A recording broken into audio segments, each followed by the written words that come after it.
Welcome back again, guys. It is Maximus here with you today. Thank you for joining me. We're going back to talking about some firearms, and yes, we are talking about Russian equipment again. So those of you who get very upset by my talking of Russian equipment a lot lately, please feel free to hit the dislike and leave, because this gun really does deserve a little bit of respect in terms of machine gun fire support. Yes, we are talking about the PK series of general purpose machine guns from the Russian Federation and the Soviet Union back in the day. The Soviet-designed PK series of light machine guns was pretty much the primary support weapon of most Russian forces back in the day, and unfortunately, insurgents today have been using them quite extensively against Western forces during the War on Terror and obviously many other conflicts around the world. It's ranking among one of the best in its class in terms of machine gun capabilities in the world. Hands down, guys. I've never fired one, but I can't wait until the day I can. I'm sure it's not going to be much different in comparison to, you know, say a GPMG, but I really do want to fire one, and I'm really looking forward to the day I get the chance to. They've held a distinction since their late appearance in the early 1960s. Supremely reliable, very hardy, and overall deadly. They will remain the most widespread light machine gun for many years to come around the world, guys. The capability of this gun is continually being upgraded, like most firearms from the Russian world, and even, you know, the American world. You know, a lot of old guns are starting to be brought back into the spotlight again, and this gun is continually being upgraded. There's some new updated weapons platforms, as you saw at the start of this video, some of the footage showing some of the different configurations they're looking into placing this gun, but the basis of the gun is pretty much the same. There's not really much that is changed for the basic principle of machine gun, and this is a testament to its creator, Russia's most famous arms designer, Mikhail Kalashnikov. Yes, we all know of him. Some relate to him as being the #1 killer of people in the world, but this is absolute ridiculousness. At the end of the day, he produced a firearm, and the fact that it has been used by insurgents and terrorists and all that sort of stuff around the world does not depict him as being this mass murderer. He was an engineer, a brilliant engineer, and produced a very good product, and overall that's where I stand on it. And rest in peace, good sir. You produced a fantastic firearm, and to this day still being utilised, so good for him. So after World War II, the Soviet Union reviewed the German weapons that had been slaughtering them, especially the beautiful MG42 light machine gun, which, once again, I will be doing a future video of. Realising a good thing when they had it, the Soviets actually latched onto the general purpose machine gun concept, or GPMG. This weapon was intended to fill both the role of a heavy machine gun, which usually contained a very bulky water jacket around the barrel for sustained firing to keep the barrel cool, and a light machine gun. So they were looking for the in-between, the sweet spot, which the Germans did very, very well. It featured a quick change air-cooled barrel, which is key to firing long bursts or engagements that take quite a bit of time and quite a bit of ammunition to keep them suppressed. Of course, like most things, we learnt a lot of things from the Germans back in the Second World War, as did the Russians take a lot from them in terms of design and features, and, you know, not even design and features, but more the principle of what they were doing. And the MG42 really did show the true concept of replacing both a feasible, highly effective heavy machine gun and a light machine gun compromise. It was like the really good sweet spot. Therefore, the Soviets, just as they did with the assault rifle concept, pioneered by their enemy, sought out a new way to make their own version of the general purpose machine gun. Their first try, the RP-46, was an evolution of the war-era DP-28. Instead of the unique pan-fed magazine of the DP, which we all know looks like a giant metallic disc on top of the gun, it featured a belt-fed ability, which throughout the war had only really resided in heavy tripod or wheeled versions of their machine guns, as you noticed, as I did do a video on it recently with the Dushka machine gun. The RP-46 served for over a decade into the late 1950s before the army decided it wanted something better. Initially, some communist officials and generals would place their faith in the prototype LMG called the Nikitin. However, this weapon's development proceeded at a very sluggish pace, so in order to spur creativity, the army ordered Kalashnikov to build a competing design against it. His submission competed with the Nikitin, winning the trials and receiving a very, very capable PK, or Pilomet Kalashnikova, in 1961 designation. The Nikitin, for all its promise, pretty much faded into history, unfortunately.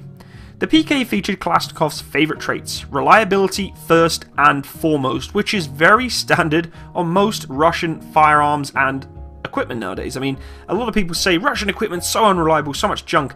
I have to disagree, and it depends on what we're talking about, and that's another discussion for another day. But overall, when we're talking about Russian firearms, they do pretty good in the reliability sector, and I'm sure most of you know of the AK-47 and its reliability through the ages. The next thing was durability and then simplicity. Accuracy was good as well with the 7.6254R round, and the weapon was designated really as a support weapon. It wasn't designed to engage accurately, it was there to spray the enemy with as much firepower as possible and support assaulting troops going forward. Its aesthetic features were skeletonized wood stocks mated with a stamped receiver where a wooden pistol grip was attached. Very primitive, very simple, and worked just fine. A tangent sight graduated to 1500 meters sat atop the cover, which could mount optics if necessary, and opening this cover allowed to place one of the disintegrating belt linked, which fed from left to right. If need be, 100 rounds stored in a rectangular steel box, which is normally the iconic steel box we see on the day-to-day video games and movies, could be affixed to the gun's underside, and often was. However, the one problem that we tend to find with these types of machine guns is there is a very difficult spot to actually hold onto if you're in a dismounted, walking around, patrolling position. At the end of the day, the gun really isn't designed to be fired from the hip. You should be in the prone position or from a stable platform. But it has come to be that sometimes you will come across an engagement where you will need to stand and engage, and holding the box magazine actually sometimes causes some problems with trying to feed that belt into the machine gun, which is why future variations of this gun have tried to address a better, stable, more reliable area to which you can actually hold onto at the front of the firearm to engage targets if you came under contact. In terms of functionality, the PK mirrored the AK-47's piston operation, albeit with a thicker and heavier part system and an open bolt firing for added cooling, which basically means, guys, that this thing is going to be firing a lot more ammunition in a longer pace than it would be the AK-47, so they beefed it up a little bit. I'm a big fan of piston-operated firearms, of course, the L85A2 and my previously owned PWS Mark 116. I love piston-operated guns. With a machine gun, piston is the way to go for sure. A lot more repeatable when it comes to having to adjust your gas settings and, have a nice stable platform to be able to rely on when putting a lot of rounds down the chamber. The cocking handle was on the right side below the after the feed entrance, and pressing the trigger caused the gun to chug along at a respectable 650 rounds per minute. Overall, very, very impressive, being able to put that much firepower down range. We're not talking about, Hitler's buzzsaw with the MG42 rate of fire, but still enough to really cause some devastation downrange. 4 versions entered production of this firearm. These were the standard PK, the PKS, which was a tripod-mounted gun, the PKT, which was tank-mounted, and the PKB for armoured cars, which ended up as door guns in the Mi-8 HIP and the Mi-24 helicopters, which I have done a video on in the past. In keeping with Soviet philosophy, the PK spread all over the communist world in the 60s, and was licensed and produced by several countries.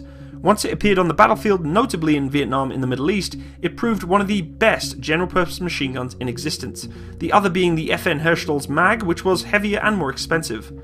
As if so often the case with a great weapon system, as we all know, improvements followed over the years, and in 1969 the Ultimate PK, the M or Modernized series, emerged to replace its predecessor. The PKM is still in production and is still one of the finest machine guns in the world.